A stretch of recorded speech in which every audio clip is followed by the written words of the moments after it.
Hello, everybody. Welcome back to Firewalls Don't Stop Dragons. I'm your host, Gary Parker. Today we have episode 294 for October 17th, 2022. And we've got a really, really important interview for you today. We're going to be talking with Doug Levin. He's representing a group called K12 SIX.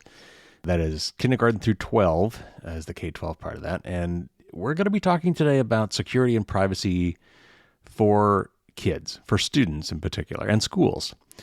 And I don't think this really gets enough attention. There's so much going on in the world of security and privacy. I talk about all sorts of subjects, but we really got to worry about the kids, and especially after COVID and the pandemic, and there's been so many surveillance technologies, because kids were taking tests and doing schoolwork from home. They didn't really have a whole lot of choice in the matter. I mean, the school systems decided what they were going to use, and they said, this is what you're going to be doing. And if you want to take a test, then you have to install this really intrusive software that will, it will make you lift your laptop up and turn your camera on and give us a 360 view of your room before the test, so we make sure that you're not cheating somehow. Among other things, we'll pay attention to your facial expressions, and we'll try to catch you cheating, and we'll have automatic systems that will catch you doing this and raise a red flag for the proctor, a human proctor, to come and take a look and perhaps fail you for the test because it looks like you were kind of looking off to the side a lot, like maybe you were looking down at your phone or you were trying to reference something in a book. It's just got ridiculous. And like everybody else, schools have IT departments that are understaffed. They don't have the right knowledge. They don't have the right people. They don't have the right tools. They don't have the right skills. And it's not their fault. I mean, budgets are really short, and there's only so much you can do. Yeah, it's a really, really thorny issue. And we're going to get into all of that today with Doug, and that and much more. It's a really important conversation. If you are a K through 12 school teacher or administrator, or maybe on the school board, or know somebody who is, this is an interview you definitely do not want to miss. And also students and parents. I really feel bad, honestly, for the students the most in this situation, like I said, because they just don't have a lot of rights. They're minors. They don't have a lot of say in this matter, and they probably don't have the life experience and the maturity to know that they should, especially when you're talking, elementary or middle school kids. But luckily, we've got Doug to talk us all through these issues and give us some really, really great advice. He also has a ton of great resources, not only his own organization, of course, but many, many others. He sent me a ton of great links. I put them all in the show notes. So if this is an area that concerns you personally, you've got a lot of great things to lean on. Before we get into the interview, I'll just note that since we had this interview, there's been a massive ransomware attack on the Los Angeles school district. But over the last 2 years, there's been just horror stories about privacy invasions and other situations where all this data that's being collected now about students has gotten loose, and hackers have gotten a hold of it and distributed it. It's a real mess. So real quick before we get in, Doug throws out a few terms kind of offhand that I just want to make sure that you're kind of familiar with before we get to the interview. One is pen testing. We've talked about that before. It's penetration testing. This is when basically white hat hackers try to find the vulnerabilities in your products and services before the bad guys do. It's try to hack me so that we can find these problems and get them fixed. You mentioned the term script kiddie. A script kiddie is kind of the lowest possible level hacker because the internet is the internet and you can share anything. Once somebody gets real smart and real clever and figures out how to hack into something, that information is tend to be shared, and then it's automated. And so a lot of these kind of low level hackers, what we call script kiddies, get a hold of this technology, and it takes almost no knowledge whatsoever to run these things once someone else did the hard part. He mentioned Shodan. That is actually kind of a search engine for publicly available devices on the internet, devices that may not have proper protections. And the service that the Shodan provides is allowing you to search for these things and say, hey, this is not good. You need to fix these things. He also mentions a couple kind of wonky security terms. One is an SOC, that's a Security Operations Center. He also mentions a SIM. I believe he was referring to SEIM. I don't think I've ever heard that acronym pronounced, so I think that's what he was referring to. A Security Information and Event Management System. You don't really need to understand what those are, but that's what he's talking about. All right, I don't want to waste any more time. This is a really important interview. Let's get to our talk with Doug Levin.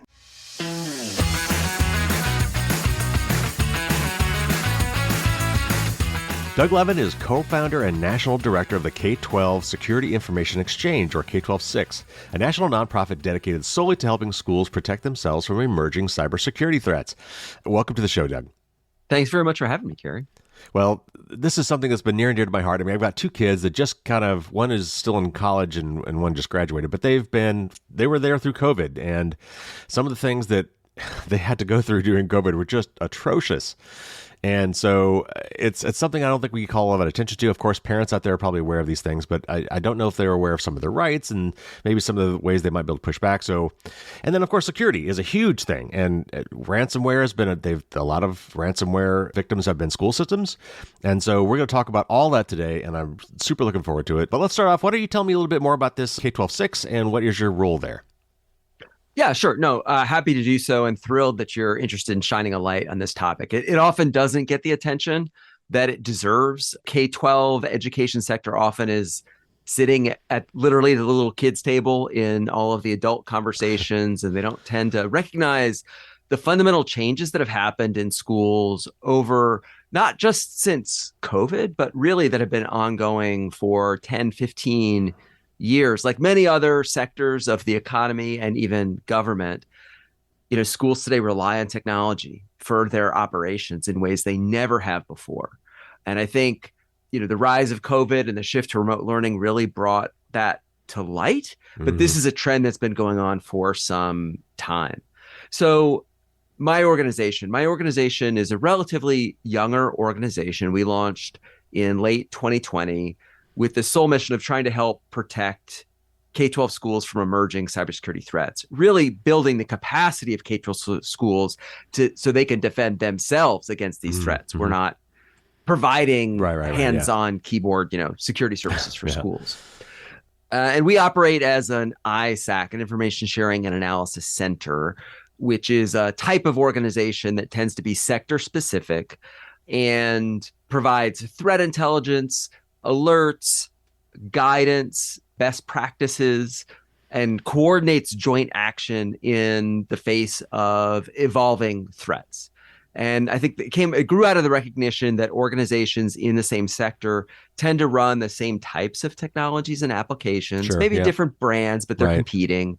And the threat actors that they're facing tend to be the same and after the same sorts of things, right? A criminal going after banks is always interested in getting into banks a certain way. Similarly, those who try to exploit schools use similar tactics and techniques, and they repeat them over and over again from school district to school district until it's not successful, and then they try the next trick in their bag. And so there's been a lot of attention in the K-12 space on how to train future cybersecurity workers, right? Introduce them to computer science, introduce them to the notion of cybersecurity as a career, because we need more expertise and workers, right? But there's been very, very little attention to helping K-12 organizations as institutions and enterprises protect themselves from cybersecurity risk. And if you think about it today, most schools, certainly in a post-COVID environment, or are we post-COVID? I don't know. Anyway, post-remote learning environment, students all have their own devices provided by the school. Absolutely every teacher does. They may be using literally hundreds of applications in the classroom for different subjects and different grade levels. But you've got point of sale in the cafeteria. All of the physical security systems are IP enabled. HVAC systems. In many communities, K-12 schools are the largest employer, right? So all of the ERP employee management systems are digital. They run transportation services. Those may be routed electronically via GPS, right? So schools really have undergone a digital transformation. Brings a lot of benefits, but it introduces a tremendous amount of risk that has never been, frankly, appropriately managed in the K-12 sector, just because it's so new, number one. And number two, there's no law or authority telling school leaders, particularly non-IT school leaders, that this is important and you have to pay attention to it. There's a tremendous amount of attention, for instance, on physical security issues in schools, because unfortunately of things like school shootings. We have emergency plans for things like natural disasters and extreme weather events. We practice them. We deal with it all the time. But the notion that a hacker could encrypt all your files, take down your communications, lock you out of your accounting system, and like you can't talk to parents, you don't know where the buses are, you can't lock the door, like that. And so you literally have to send kids home. That's not anything most school leaders have ever even imagined was possible. And like you suggest, this isn't some fantasy scenario. This is happening now. There are examples of this that are happening in real time. Well, let's talk about that. So what are the most, let's focus on the people second, but starting with like the school systems, like computers and infrastructure and things like that. What are the primary threats to those today? Where are they most vulnerable? And do you have any anecdotes to share like that might bring those points home? Yeah. So schools face a variety of threats. They're very open environments, and they face internal threats from folks who are part of the school community, people that schools have relationships with, and then external threats from those, cyber criminals, likely based overseas. So, in terms of internal threats, certainly employees make mistakes. They're large organizations. Occasionally employees get disgruntled. There's disagreements, things like that happen. Every school that is serving middle school and high school kids, I promise you, they're getting free pen testing every day from curious students, right? Yeah. Who occasionally cross lines. Mm-hmm. Most cases, they're just kids being kids, but I think a lot depends on how we react to that and guide that energy and interest. Increasingly, we're actually hearing about this happening with elementary school students. And this is not just, sort of script kiddie stuff. Some of this stuff is actually pretty sophisticated attacks happening internally, carried out by students. But on the outside, one last you might consider internal threat, and that is vendors and partners of school districts. So school districts contract with lots of organizations. One of the things that's emerged in recent months, more in the public mind, again, not based on the data that I've been collecting for years on this, but in public minds, is the risks associated with working with those vendors. Because it turns out that if a school vendor experiences a cybersecurity incident, that can affect not just one school district, but all of their customers. It could affect thousands of school districts and literally millions of students and teachers. And we have seen a couple of those incidents happen in recent months. And so I think there's a much more sensitivity now to trying to figure out whether school vendors and suppliers of all types, right, are doing a good job in securing their data, information, and IT assets, because that affects school district operations because they've just outsourced it. Right. Now, externally, there are absolutely a group. I put it into two different categories of sort of cyber criminals. There are some that are just doing sort of mass scams. They don't know who they're targeting. They don't care who they're targeting. Right. Using Shodan, sending millions of spam, phishing emails, right? And some of those definitely get through and affect schools. They're running older systems, maybe exposed to the internet. People click on things, it happens. But there are a class of criminals that are actually, believe it or not, targeting K12 schools, meaning they are doing research, they know who their targets are, and they're actually spending some time and effort in crafting their attacks. So they might spoof a school district website to steal and send phishing emails to steal identity credentials from, say, teachers, to then log in and change where their payroll is being directed. They do research on when schools are working on particularly large contracts, like school construction contracts. Oh, wow. Will end up phishing that sort of those email accounts and change the bank account routing information for the school vendors. Wow. They'll even phish school vendors and say, hey, congratulations, you just got a big contract from this school district. Fill out this paperwork. We'll send you your money, deliver your gear to this place. And the school district had nothing to do with it, right? This is just someone taking advantage of that trusted relationship. Wow. And then, of course, we do have ransomware gangs that knowingly and willingly are targeting school districts and have extorted school districts out of millions of dollars. They have dumped student data on the dark web that has led to identity theft of children as young as first graders, right, within the same school year. Right. So it is sort of the whole range of threats that you might imagine affect every kind of organization actually affects schools too. And I would say I have a frequent conversation with folks in school districts who are baffled as to why they would be a target. And I think they have two assumptions. One is that we don't have enough money. Like, why would you go after us? Right. I don't have anything of value at a school. And the truth is they don't have enough money to do all the things they want and need to do for kids. But if you look at the operating revenues of school districts, a medium-sized school district, I mean, you're talking about a revenue of hundreds of millions of dollars a year. The largest school districts in the nation have annual budgets of billions of dollars a year. Wow. These are not small enterprises, right? But people don't think of them that way because there's so much more they need to do. The other thing is thinking about what's valuable about the data that schools hold. What are you going to do with the kids' algebra grades?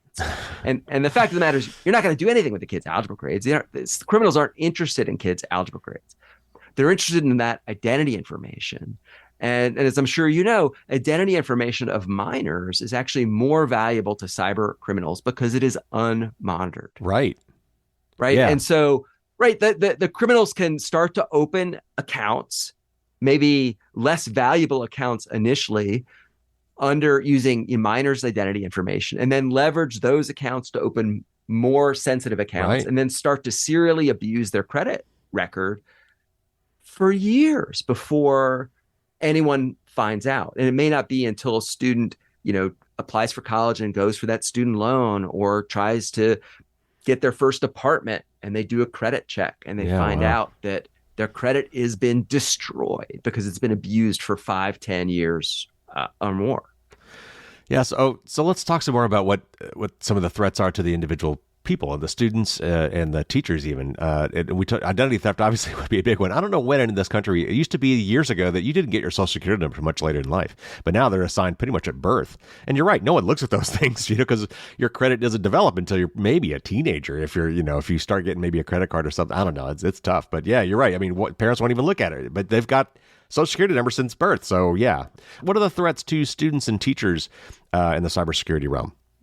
Schools are increasingly collecting more and more, information about the people in their community, right? So that's teachers and staff. It is students. It's also students' families and their family situations. And, like most things, there's been a creep in the amount and type of information people are interested in serving, right? So it's not unusual for schools to have insights into whether students may have had some interactions with the legal system, if they have health issues that they may need to take action on, if they're coming from a broken home or have other home issues, if they may know something about their immigration status or the immigration status of the family. Right. And schools really have the mission of serving all comers. They're not in the job of enforcing immigration laws, but if they have that data collected, then others always are interested in a use for that. Increasingly, there have been an interest in trying to assess students' sort of social and emotional well-being. And so they're collecting indicators of like emotional health and interests, certainly concerns about bullying online, what kids are, or even staff are viewing and doing on their devices, the sites they're visiting, the searches they're making, even monitoring their chats and email logs and monitoring that communication, right? So some of this is under the guise of keeping them safe, for their own good. And in other cases, it's out of a desire to try to learn more or get data to justify some new investments to help kids. But I think what we've seen is that once those data are collected, there is always an interest in repurposing it in other ways.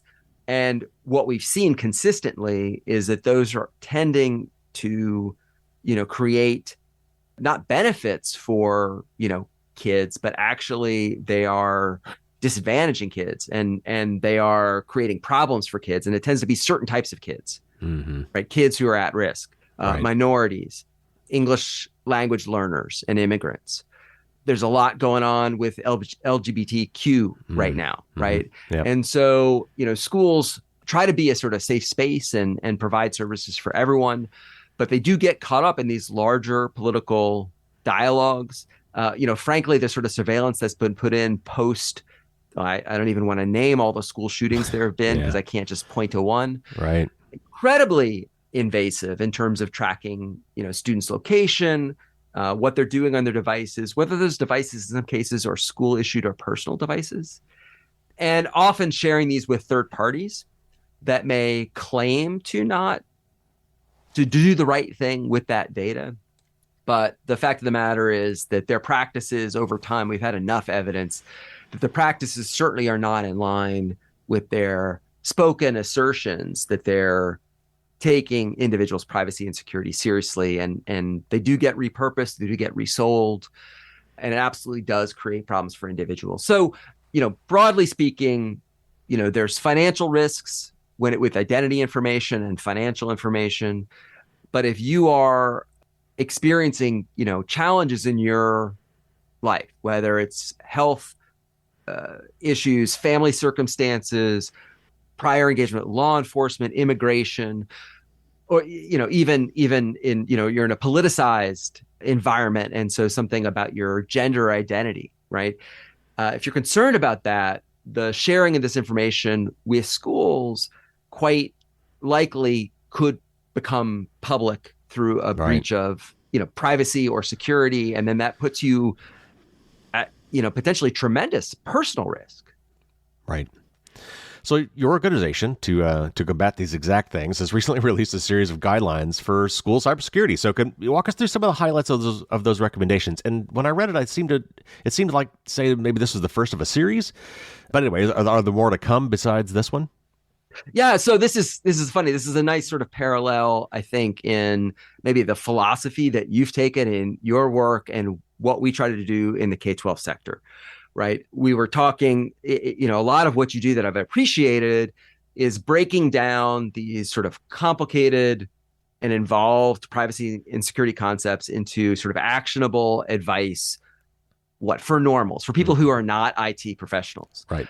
And as it turns out, in the school sector, in the K12 sector, most school districts have very slim IT teams. Right. And compared to the private sector, one individual in K12 is supporting many, many more users and devices than you might expect in the private sector, number one. Number two, they tend not to actually have anybody on staff who has a cybersecurity background themselves, right? So all of these cybersecurity concepts and ideas and notions and principles are new to them. And in many cases, school IT staff as well may have actually come up through the ranks of teachers and librarians. It may not even have come in through a traditional IT route. Sure, yeah. Right. So this is new for them. And as I mentioned, this is a newer issue for schools in general. So what we are trying to do with our Essentials series is take the good advice that has been developed by folks like NIST and the Center for Internet Security and all the other folks who have built cybersecurity risk management frameworks, which are terrific rubrics and ways of conceptualizing how to put a robust cybersecurity program in place. And it's wonderful for folks who work in financial services or serve the federal government, particularly in defense or energy fields, right, where there is a need for, state-of-the-art security. But they can be overcooked for, for small, medium businesses, for school districts, quite honestly. And so what we've done with our Essentials series is we have tried to create an on-ramp onto those frameworks. So I have a colleague in my organization who talks about the cybersecurity maturity of school districts on a scale of 1 to 5. He says they're a 0, right? So that is our audience for this work. And so our Essentials product, our first product was a set of what we would argue are cybersecurity standards for school districts, because such things literally do not exist today. And so if a school district, any school district across the country, had to do a small number of things that would demonstrably reduce their risk, what would you have them do? And you have to be able to explain it in a way that maybe non-IT professionals would understand. And so that's what they're about. So it's a set of just 12 controls. In the NIST parlance, these would all be defensive controls, right? This isn't building the foundations of a program. This is about closing the windows and locking the back door, right? Reducing your attack surface. Yeah, absolutely. Right. So 4 categories, right? Just sanitizing that traffic in, coming from the internet to the school district and back out again, variety of, sort of 4 controls sitting in that bucket, safeguarding the devices of end users themselves, often the avenue for ransomware and phishing and other malicious software into school districts, helping to protect their identities through better authentication and password management, right? And then what we would consider sort of maintenance tasks, things like patching, making sure you have a good backups, et cetera, right? So really nothing in our essentials as a IT professional, if you looked at it, you go, oh, that's crazy. I never would have thought about that. Right. There is a bit of a school spin on it. And we've set some fairly detailed standards about what we mean by implementing these sorts of controls. And we have provided alignments to both NIST and CIS so people can scaffold up into that. And then we built a self-assessment, a quick and dirty multiple choice self-assessment so school districts can go on, fill it out, get a prioritized sort of to-do list. We have developed sort of workshops and trainings, even PowerPoint templates for people to fill out once they've taken the self-assessment so they can then present to their superintendent and say, hey, we took the self-assessment. This is what we learned. This is what we should focus on. Can I have some money or time to do X or Y? We've also recently added to the series and put together a slimmed down incident response runbook. In all of our conversations with our members and with IT, practitioners in schools all across the country, many of them do not have incident response plans for cyber incidents. Again, plenty of plans, very robust plans for physical security and other sorts of disruptions that schools are used to, not for cyber incidents. And school IT leaders have been challenged to get the attention of their CFOs, of their superintendents, to sit down and really kind of do tabletops around cyber risks. They just don't get it. And so that stops those folks from building these IR plans, which are really essential. And so what we built, again, was a slimmed down run book that people can use in the absence of doing a really integrated all hazards incident response plan, and to just to walk people through what is most important in a cyber incident. And frankly, the most important thing and the biggest value add to that product is probably a very detailed list of contact information that we want everybody to fill out and then print out, right, and have with them, right? Because it does no good if it's digital and you can't get onto your device because it's been encrypted, right? So, because for most school districts, their incident response plan is we're going to call for help.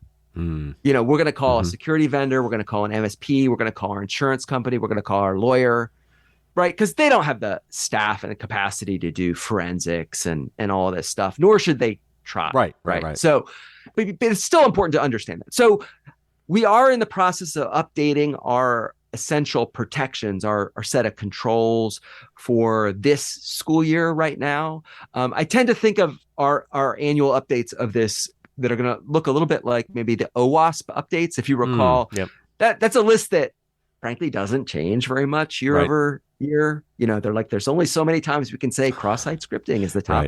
So I don't think ours is going to change a lot. But we may end up, hopefully we will be ending up sort of raising the bar on what we mean by like patching, that the standard is that you patch within 90 days of a security of a significant patch. Now it's 30 days. Maybe sometime we'll get to 15 days or some automation there, right? But we're going to, hopefully that bar will move up. But the broad categories are unlikely to change quickly. So that's what that series is about. And we definitely like to build more there. It's all built actually with us and with our members, people who are practicing in these roles. So this is really pragmatic stuff. which is fantastic. So you've alluded to some of these already, but what are some of the primary impediments to improving cybersecurity in schools today? I assume budget is one, maybe personnel is another, but even if they're aware that they need to do these things, what is preventing them from doing them? Yeah, so I mean, you sort of get down to root causes. I mean, I think you can point it out lots of places and fingers.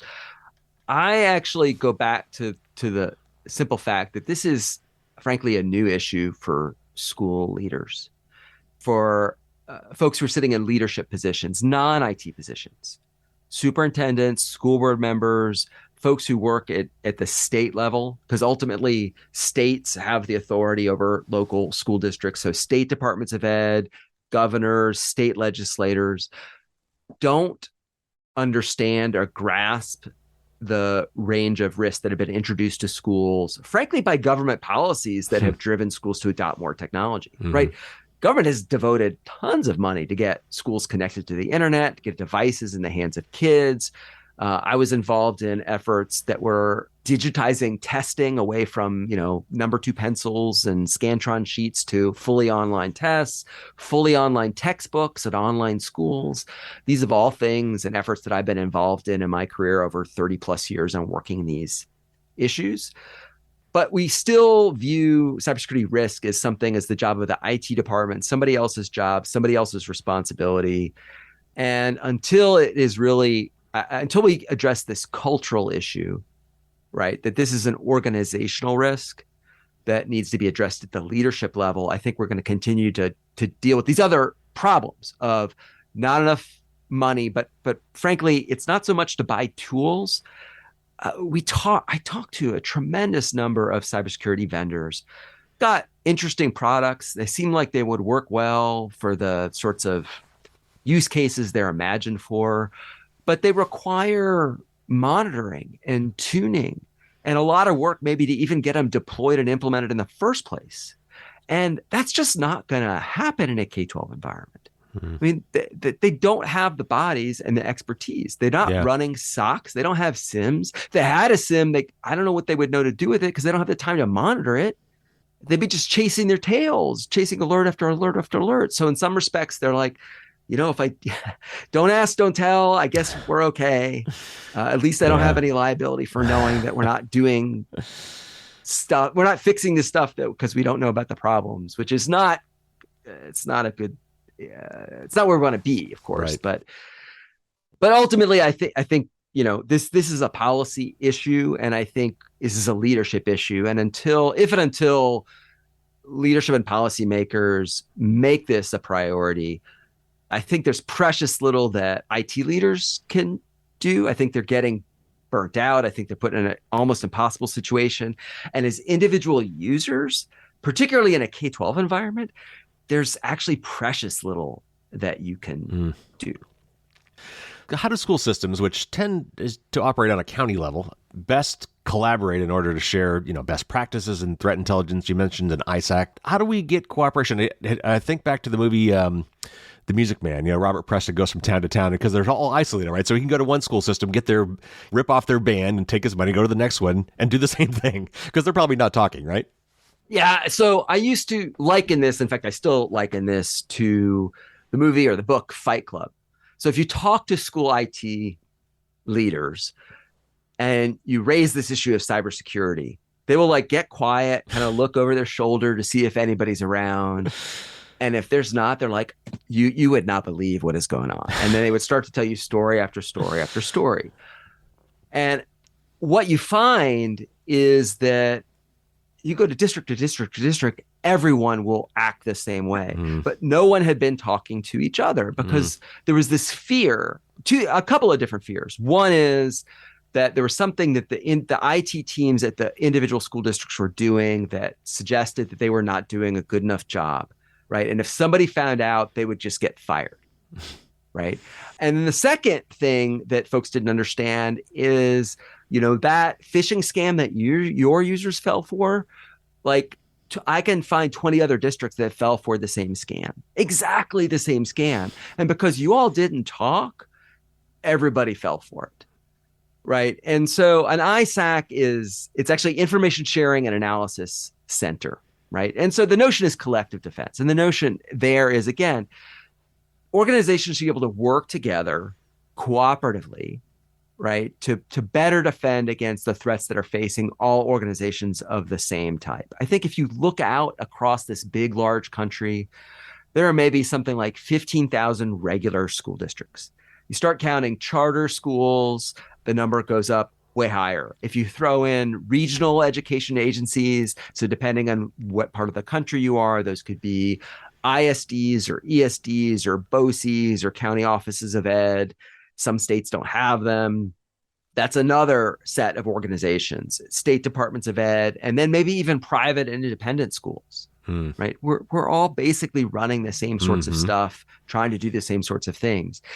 If every single school district all across America has to figure this out, has to have a cybersecurity expert on staff, I mean, forget it. We can't hire enough of these professionals in the private sector. And the private sector pays 4x, 5x, 10x more than the public sector on this. So it's not going to happen. We can't afford these tools. We can't afford the people. We have to work together to solve these issues at some level of scale. And so whether it's working with a national organization like us, working with some state-based professional organization or under the umbrella of a state department of ed, I don't think it really matters. Like I'm kind of agnostic about cybersecurity risk management frameworks. If you're interested in one, by all means, use it. I may have opinions about one over the other, but like using something is better than nothing. In too many ways, you're like trying to be perfect, trying to not air your dirty laundry is doing so much harm here that when we just need to do better and understand that this is work that is ongoing forever. This is a marathon. This is in some respects, this is a marathon without an ending, right? I mean, we're always going to have to be vigilant. Yeah. But it's not a checklist. It's not a sprint. You can't say, oh, I did these things. I put in this antivirus in this firewall. We're safe. We're good. We don't have to pay attention to this anymore. No, it's just not how this works at all. I know you know that, but I think in education, too many folks in the leadership at non-IT view it that way. So I think we have to work together. That is the only way we're going to make any sort of progress here whatsoever. All right, so I'd like to turn now to privacy. We've talked a lot about security, but I think, to me, this is the issue that is more, I don't know, disturbing to me. I mean, I think when it comes to security, we're all on the same boat. We all want to help each other. We all want to be more secure. There's very few conflicting interests. When it comes to privacy, though, it seems to be very different. And the interests of these third parties in a lot of cases that have come up with these tools that allow kids to work from home and whatever have not been good for the kids. So let's talk about privacy. And COVID obviously exacerbated a lot of this with people having to work from home, and because of the way we do testing in the U.S., it's all memory-based, so we can't have these kids cheating, and so they develop these horrible, horrible tools. So if you would, kind of give us a thumbnail sketch of what kind of invasive privacy tools have come around and because of COVID and just because we can, unfortunately, in the last few years that we've done. The funny story is this is the issue that actually motivated me to get interested in this work. That's understandable. Right. So for years and years, I was involved with associations and in other nonprofit roles, frankly, trying to help schools leverage the promise of technology. And I think I became more and more concerned, however, about the unintended consequences that we weren't paying attention to. And there is, frankly, a promotional machine and a lot of money behind this constant innovation. It's good, latest and greatest, the next thing, et cetera. And I'm like, boy, that's going to be a problem. We can see that coming a million miles away. And what's interesting is that in the K12 domain, and this may not be different in other domains, once you start talking about privacy, the conversation ends up getting complicated quickly. And it gets complicated because we have a panoply of laws that have been passed at the federal and increasingly at the state level, particularly around student data privacy. And the conversation very quickly gets twisted by lawyers and those who are promoting these technologies as compliance with the law, when in fact, I think it's quite clear that you can be compliant with the law and do awful, awful things. You can have a good privacy policy, and it turns out your practices may not resemble your policies whatsoever. And we have seen this happen time and again and again and again. And also, then there's a set of folks who say, I don't care. I have nothing to hide. I'm good with Mark Zuckerberg having all my stuff on Facebook, and I use TikTok, and who cares? Like they already know everything about me anyway. Nothing's happened to me. And so you have these sort of values-based conversations, almost religious type conversations about what do you believe about the world? And maybe you and I, and maybe this audience is better educated about this. And so we understand also maybe how some of this stuff works behind this magic curtain, that it's not so magic.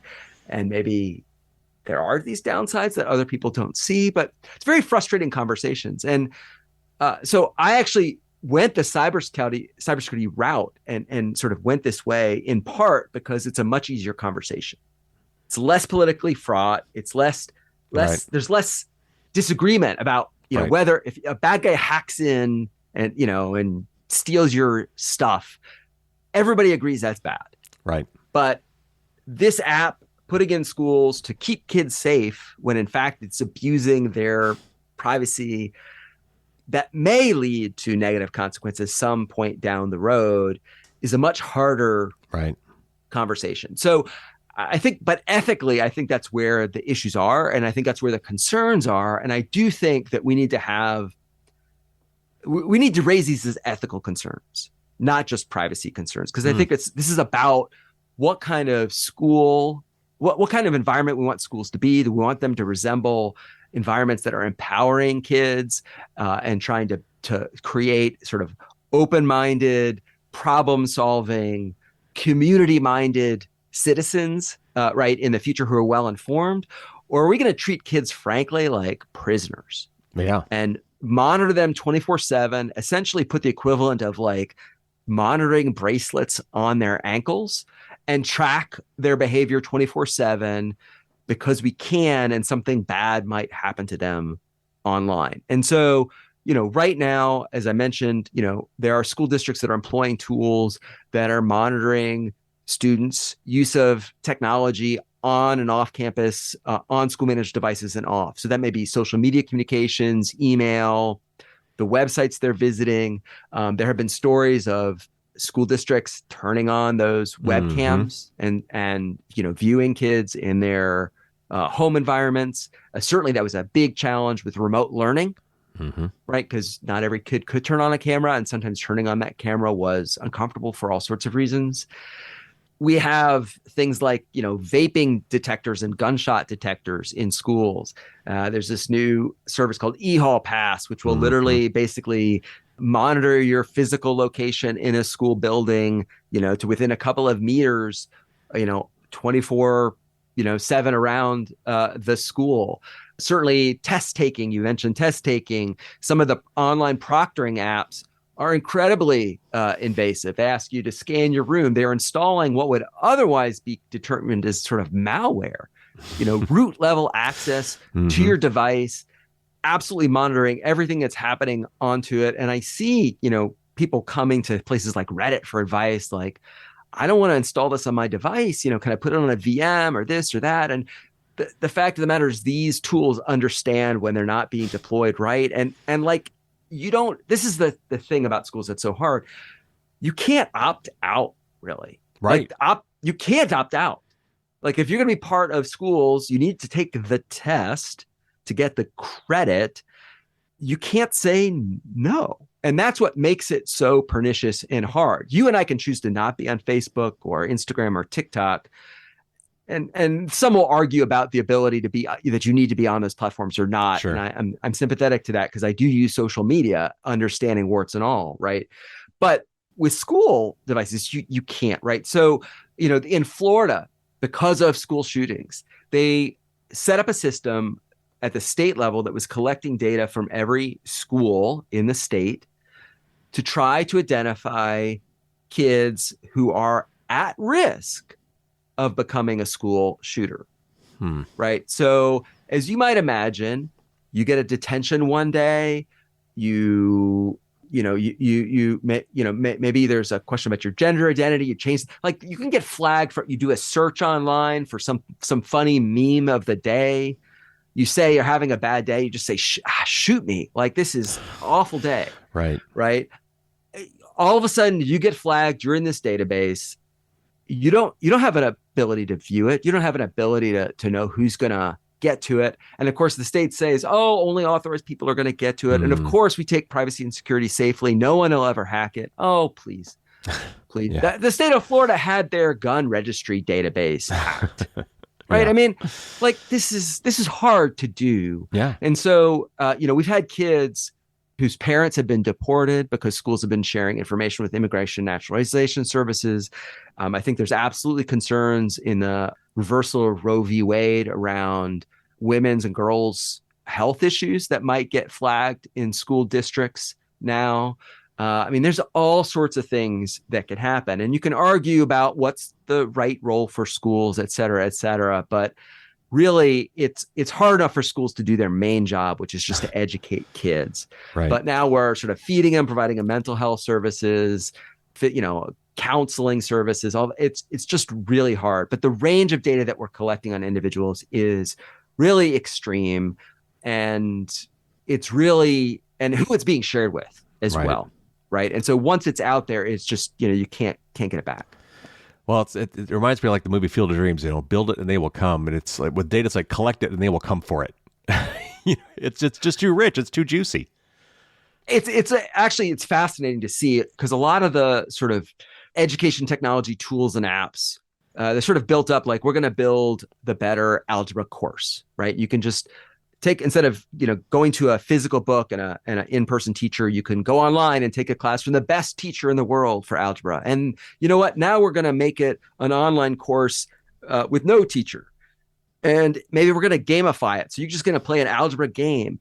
And now the algebra game is going to have some AI or ML behind it. So it's going to predict what you know, and then give you customized questions based on what it thinks you need to know next. Right. And then all of a sudden, what the curriculum you're getting is not the curriculum I'm getting, but nobody knows how the model works or why. Right. And the data then so we get these companies that used to be textbook companies that are now basically saying, we have a rich trove of data on student behavior. And don't you want to come work with us to figure out ways to create dashboards with insights on your school population that will help you serve them better? And all of a sudden you're building these incredible dashboards because, like you said, we build it and they will come. We just have been collecting this stuff because we think it might be of value. And now these companies are pivoting and saying, oh, we're not an algebra app. We're not just an AI-powered algebra gamified app. We're a data platform with deep insights, and we can not only tell you what your kids know, but we can predict what they're going to do in the future, if they're going to make it to college, if they are having trouble at home, et cetera. And it's in all sorts of domains: mental health, physical health. It's not really stuff that you probably want anybody to do, much less maybe underfunded local government entities working with very large privately funded corporations. Right. And as you mentioned, there are mistakes made with this collected data. Like you've probably in the audience had experiences where you were given a drug for some reason, or there's some medical condition you had that was maybe tangential to something that's common to another ailment, and all of a sudden you're flooded with, advertisements or things for, like, for instance, I'm not diabetic, but at one point I was on a drug that often diabetics are on, and then I'm getting calls from other insurance people and saying, hey, it looks like you're diabetic. Would you like this? And so when you take some of these tools that we use for the kids, were judging whether or not the kids were attentive. Are they looking at the camera? Are they not paying attention? And then some of them, some people, some kids who have ADHD or things might have trouble with that, so they get flagged. Or are they happy? Like I saw some of these tools that were trying to judge whether your kid might be depressed, and that stuff gets logged somewhere, right? And then it gets abused. To say nothing of the fact that different cultures and nationalities express those emotions differently on their faces. The facial recognition doesn't work as well. We already know it doesn't work as well on those that have darker complexions, brown and black communities, right? It doesn't literally those tools, those proctoring tools or those engagement tools don't work. They were probably trained on Caucasian Americans. The training set was probably very limited, so it doesn't capture some of these other things. That was one of the reasons why a lot of them are so off. Well, interestingly, so most of this tech is being developed really, frankly, out of Silicon Valley or funded out of Silicon Valley.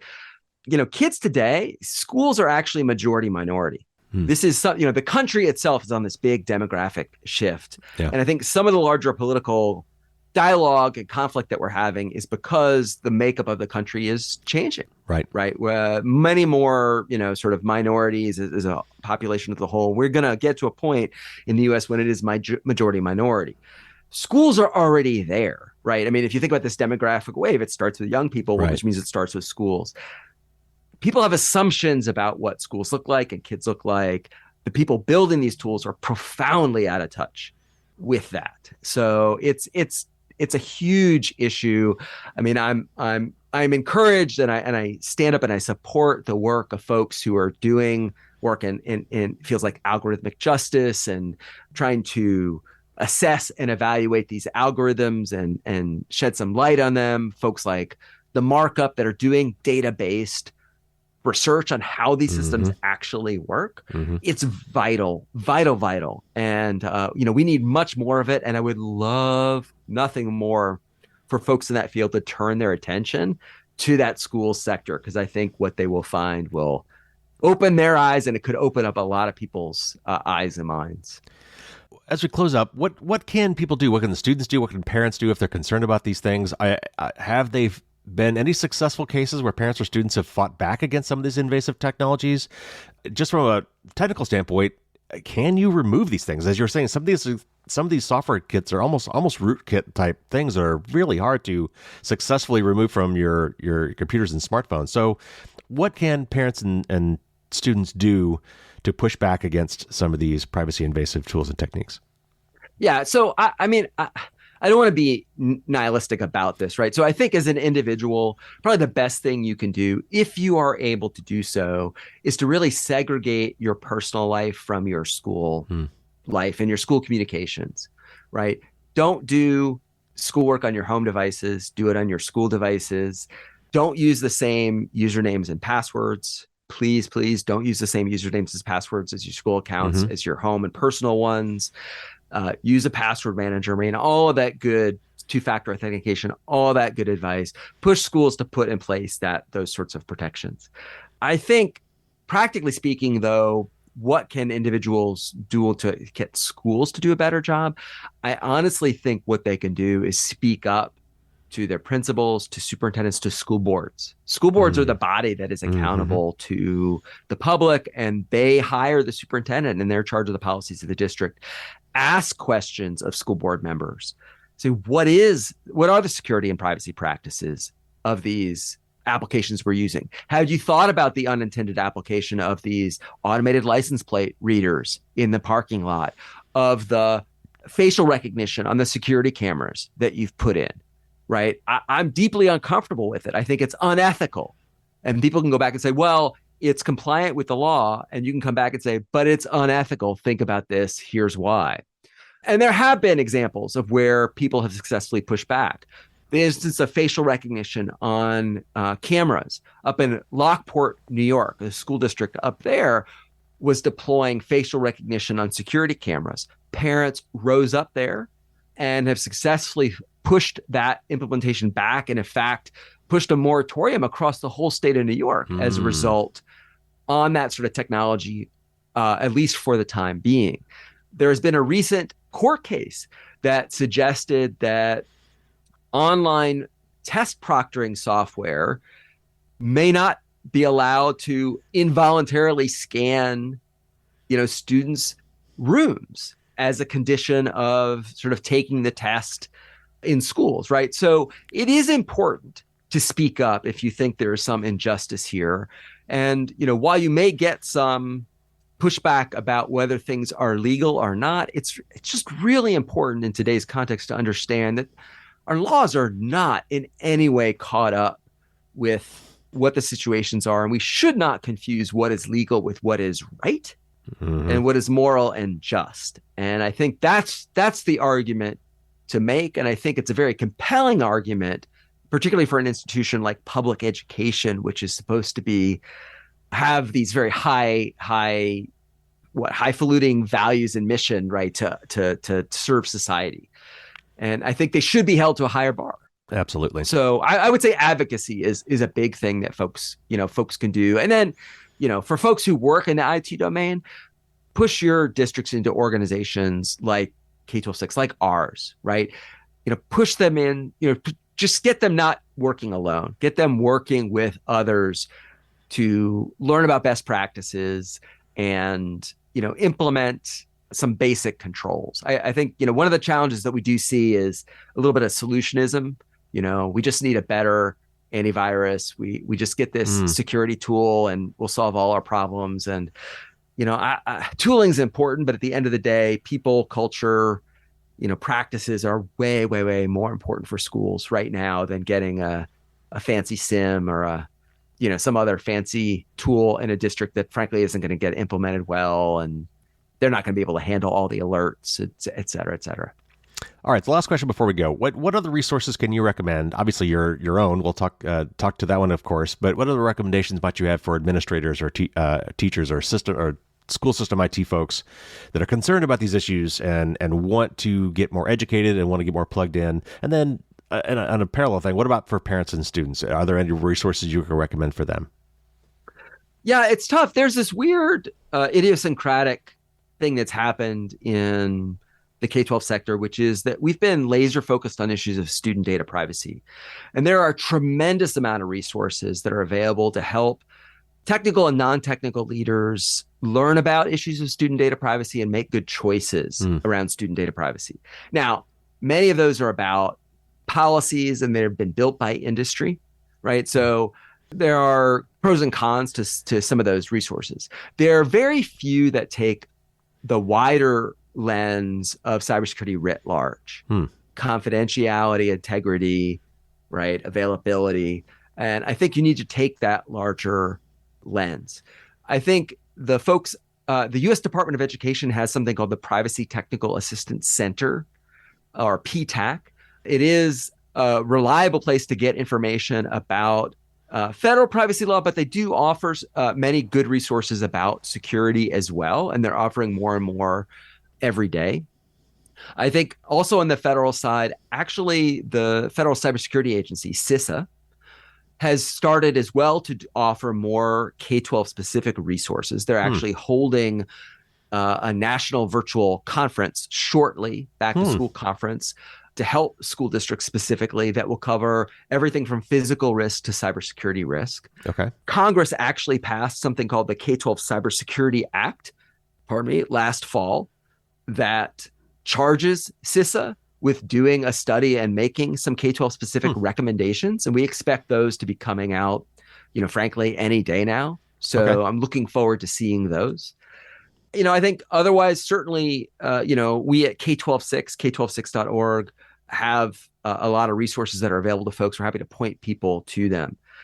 For individual parents, teachers, community members, particularly those that are not IT minded, and this is going to maybe sound a little bit odd because if they don't know about your work, Carrie, it's going to be odd to tell them that they should know about your work. But I have personally recommended, your resources to family members, to others who are quote unquote normals, who are not deep in these issues, and they can help them protect their sort of personal lives and sort of well-being.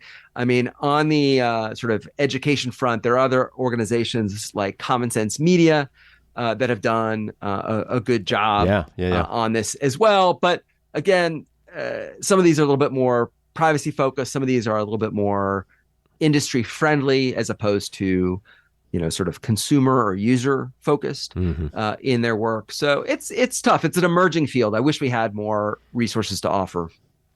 Well, that's been some great information. Thank you so much for coming on the show, Doug. This is something that I don't think gets enough attention, so I'm really glad to have you here to talk about it. My pleasure. Really enjoyed the conversation.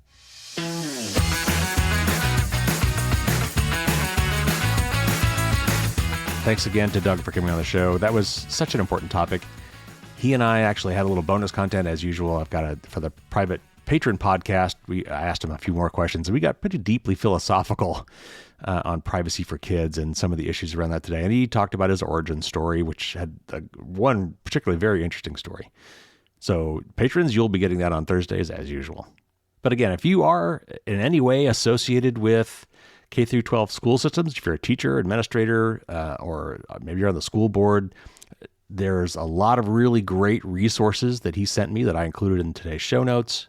I highly encourage you to check those out. Again, you're not in this alone. That you need to take advantage of these resources where they are available. As Doug was saying, that we can't possibly expect each and every one of these school systems, let alone schools, to have on staff cybersecurity experts. So you need to lean on others that are out there trying to help you do this, and his group is one of them. I also wanted to mention he talked about not using the same usernames and passwords for your account.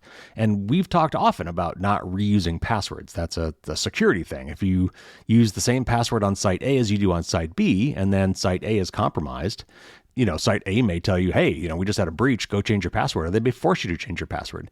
But if you also use that exact same password on site B and maybe site C and site D, then the bad guys know that. They know that people like to reuse passwords. So if they were able to figure out your password in one place, they will take that same password and try to use it elsewhere.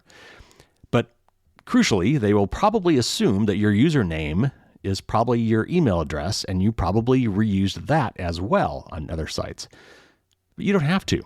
We don't talk about this as much, but you should, whenever possible, use a different username, or in other words, a different email address on every site if possible. And you might think, well, how do I do that? I don't have that many email addresses.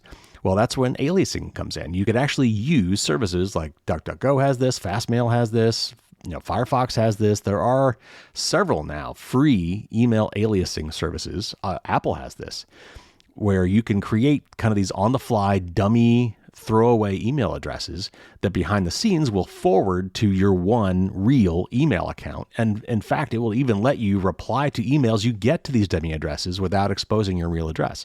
That's a great way to hide yourself and to make it that much harder for bad guys to reuse your credentials. Not only if they figure out your password, they also need to know your username. So I just wanted to call that out and draw attention to that. All right, well, that will do it for this week. Thank you again for tuning in. Subscribe if you haven't. We got a lot of great shows coming up. You don't want to miss any of them. I've got another interview coming up with one of the top security folks at the Nord group, the people who make NordVPN. I've got several others in the works that will be coming up soon, including, of course, the big 300th episode where I'll be talking with Bruce Schneier. He and I have a fun topic to discuss there. And thank you so much for those listeners who are sending me their questions, their Dear Carrie questions. I will be once a month picking a name out of the hat of the people who have submitted questions and sending them a free copy of my book. I probably won't announce them on the air because I'm going to do it every month or so, but know that I am doing that. And if you want to send me your questions and have me perhaps read them on the air and answer those questions here on the show, send me an email to dearcarrie@firewallsdon'tstopdragons.com. If you want the full details on that, you can go to a nifty short link, fdsd.me/Q&A. That link is in the show notes, of course. That will also explain how you can actually send me a sound clip. If you actually want to hear your voice asking the question over the airwaves, you could do that too if you want. So send me your questions. For all of those people who send me questions, I will put you in a drawing to win a free copy of my book. I have just placed the order for version 2.0 of the super cool Dragon Challenge coins. I cannot wait to have those in my hot little hands. And I will be giving some of those away with a promotion coming up for the 300th episode. My plan is to announce that promotion for new patrons and for just, people who want to enter a contest, a raffle to get, for me to give away some fun stuff. I will be announcing that on that 300th episode. It'll probably run for a month or so. So maybe I'll announce the winner shortly after New Year's, something like that.